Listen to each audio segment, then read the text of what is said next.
Assalamualaikum, salam sejahtera. Okey, ini anak saya yang berusia 3 tahun, suka sangat buka peti ais, selalu sepahkan barang peti ais.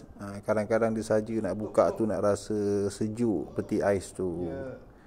Okey. Okey, untuk selesaikan isu ni saya ada beli additional lock untuk peti ais. Harga sangat murah dan sangat cantik, mudah dipasang dan berkesan. Link Shopee saya sediakan di ruangan description.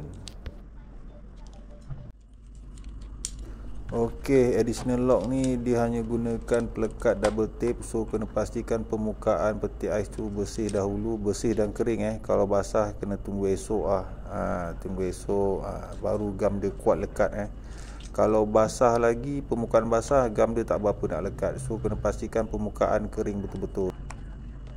Okey, setelah selesai kita pasang lock tu, kita test anak saya ni dia suka sangat buka peti ais. Okey, nampaknya dalam video ni berjaya alhamdulillah. So isu ni settle. Cuma yang tak settlenya anak saya menangis lah sebab tak dapat buka peti ais. Tapi mungkin awal-awal je lah. Harap lepas ni dia okey. Okey, terima kasih semua menonton. Jangan lupa subscribe. Terima kasih.